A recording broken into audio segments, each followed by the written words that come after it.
दोन्ही सभागृहातील विरोधी पक्षनेते पदाबाबत उद्धव ठाकरेंनी घेतली नार्वेकर आणि राम शिंदेंची भेट. लवकर निर्णय घेऊ असं दोघांनी आश्वासन दिल्याची ठाकरेंची माहिती.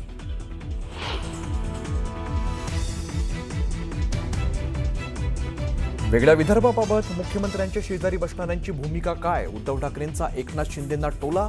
विदर्भ हा महाराष्ट्राचाच, वेगळ्या विदर्भाची मागणी मान्य होणार नाही, ठाकरेंनी सुनावलं.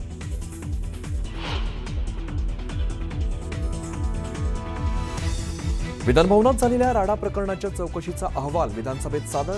सर्जेराव टकले, नितीन देशमुखला 2 दिवसांच्या कारावासाची शिफारस. पावसाळी अधिवेशनात दोघांमध्ये झाला होता राडा.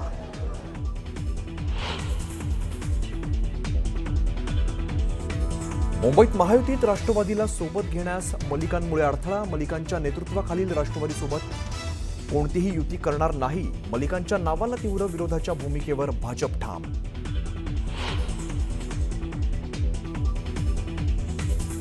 रवी राणांच्या घरी 4 ते 5 बिबटे पोसण्यासाठी ठेवा. बिबट्या पाळण्याच्या वक्तव्याचा वडेट्टीवारांकडून समाचार.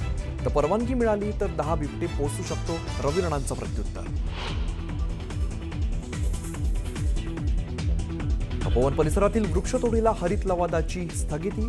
तपोवन परिसरातील एकही वृक्ष तोडू नये आणि वृक्षतोडीबाबतचा अहवाल तात्काळ सादर करण्याचेही आदेश.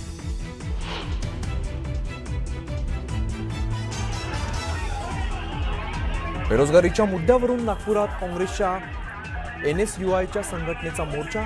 पोलिसांनी मोर्चा अडवल्यामुळे कार्यकर्ते चांगलेच आक्रमक.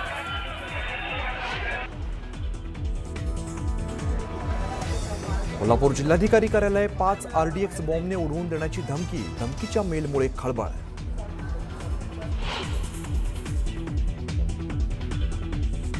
मुंडे कुटुंबीय गोपीनाथ गडावर पंकजा मुंडे आणि धनंजय मुंडेंकडून गोपीनाथ मुंडेंना आदरांजली. पंकजा आणि धनंजय मुंडेंना अश्रू अनावर.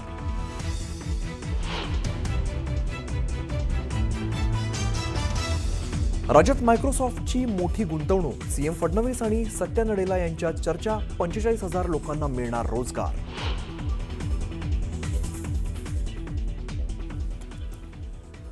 माजी केंद्रीय गृहमंत्री शिवराज पाटील चाकूरकर यांचं प्रदीर्घ आजारानं निधन.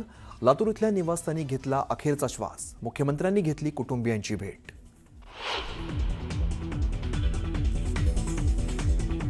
आणि अंदमानमध्ये वीर सावरकरांच्या पुतळ्याचं सरसंघचालक मोहन भागवतांच्या हस्ते अनावरण.